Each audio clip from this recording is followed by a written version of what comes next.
Bonjour à tous. Alors aujourd'hui, je vais répondre à une question centrale pour celles et ceux qui ont besoin d'aide, qui ressentent ce besoin pour rédiger leur thèse ou leur mémoire. C'est comment choisir un service de rédaction académique. C'est une question qui est stratégiquement très importante, étant donné les enjeux qu'il y a derrière.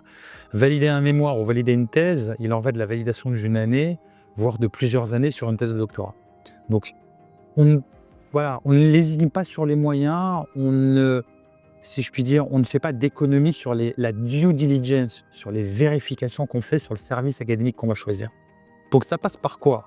De manière assez évidente au jour d'aujourd'hui, on vérifie la réputation du service. Quel est l'historique, l'ancienneté, la réputation du service? Est-ce que c'est un service qui a une réputation, qui a une autorité, qui est connu et reconnu dans ce domaine de compétences, qui a fait ses preuves en la matière?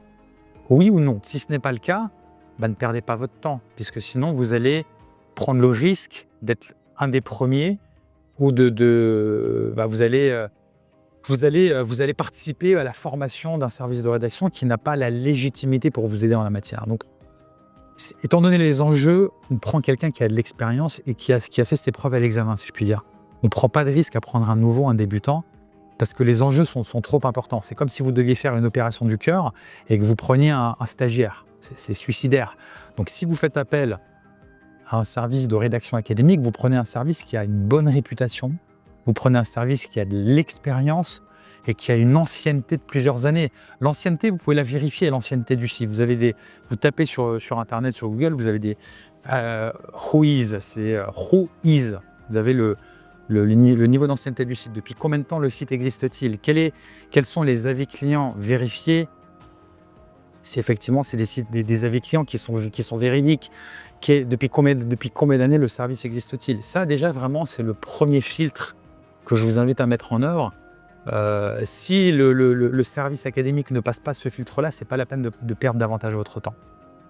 Première chose. Deuxième chose, dans l'hypothèse où le service académique en question a passé le filtre de la réputation et de l'ancienneté, donc je vous invite effectivement à regarder la qualité de votre interlocuteur, la qualité de ses mails, la qualité des échanges que vous avez oralement avec cet interlocuteur. Je vous invite à vérifier l'autorité, non seulement la réputation, mais l'autorité, la fiabilité du prestataire, sa connaissance de la rédaction académique.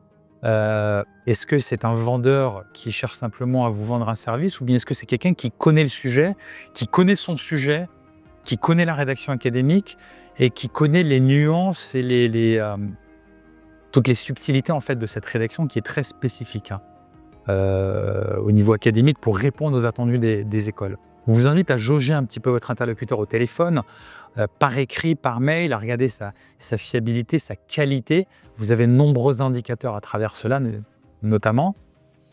Sur Internet, il y a beaucoup de services de sites Internet qui existent ni d'Adam ni d'Ève, qui existent peut-être depuis 2-3 ans, qui ont simplement été créés sans aucune réputation, sans aucune ancienneté, sans aucune légitimité, sans aucune réputation et qui se revendiquent comme étant des experts depuis 15 ans, 10 ans ou autres, mais qui en réalité, quand on vérifie, notamment via whois, donc l'ancienneté du site internet, qui existe depuis en réalité 2-3 ans.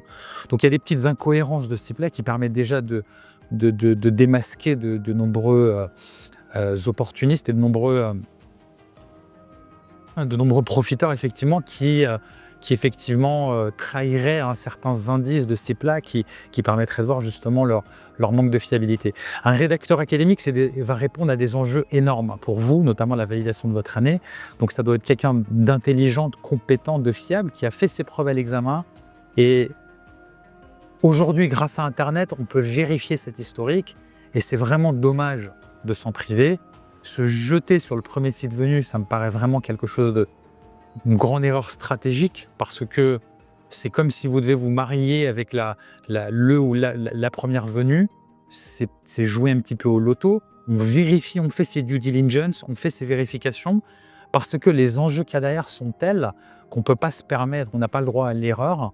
Et si vous choisissez le bon rédacteur, vous allez faire un effet de levier, il va vous faire gagner du temps, il va faire des synergies, il va se compléter, il va vous compléter. Il va également parfois remplacer ou compenser un directeur de mémoire ou un directeur de thèse qui est aux abonnés absents. Il va vous mener vers le succès académique, vers la réussite au diplôme, qui va vous permettre de poursuivre votre processus académique, votre formation ou autre, et de ne pas être bloqué par un mémoire et pour obtenir votre diplôme et poursuivre votre carrière. Donc les enjeux qu'il y a derrière sont énormes. On parle de temps énorme et on parle d'enjeux financiers, bien évidemment, qui sont importants. Donc si votre but, c'est de gagner du temps, il ne faut pas qu'in fine, ça vous fasse perdre du temps et de l'argent. Donc ne lésinez pas sur les due diligence, sur les vérifications. Faites vos vérifications, sans vouloir effectivement faire la publicité de notre service chez Expert Mémoire. Ça fait 15 ans qu'on est là. Notre site est en ligne depuis 2010, vous pouvez le vérifier. Depuis 2010, Expert Mémoire est en ligne. On a une très bonne réputation. On est connu, reconnu dans notre domaine de compétences et on a eu l'honneur d'aider des milliers de personnes depuis notre création, depuis qu'on a été créé, et de leur permettre de réussir leur mémoire sur des formations académiques des plus exigeantes, que ce soit des thèses de doctorat, des mémoires d'expertise comptable, qui sont des mémoires extrêmement exigeants. Donc ça, c'est vraiment des éléments clés. Puis après, au niveau du processus, au niveau de l'organisation, comment est-ce que le rédacteur fonctionne? Est-ce qu'il y a des ajustements? Est-ce qu'il y a des validations intermédiaires? Est-ce qu'il y a... voilà, je vous invite à tester, à vérifier le processus organisationnel, le contrat auquel vous pourriez souscrire. Donc, regardez effectivement s'il y a des facilités de paiement, est-ce qu'il y a des paiements sécurisés, tous ces petits paramètres-là.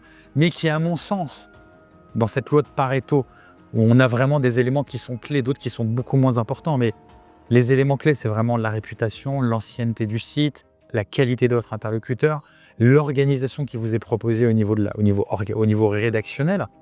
Et je vous dis ça sur la base de notre expérience, puisqu'on voit beaucoup effectivement d'opportunistes de ces places sur ce marché-là. Mais on sait également ce qui marche, on sait qui peut faire cela, qui ne peut pas faire cela. Et il y en a beaucoup qui s'annoncent pouvoir le faire, mais qui en réalité n'ont pas ces capacités-là. Et ce serait prendre de très grands risques sur un processus qui est extrêmement exigeant. Voilà, j'espère que cette vidéo vous apportera des éclairages intéressants. Et puis, je vous souhaite bon courage dans la rédaction de votre mémoire et puis dans le choix de votre rédacteur académique.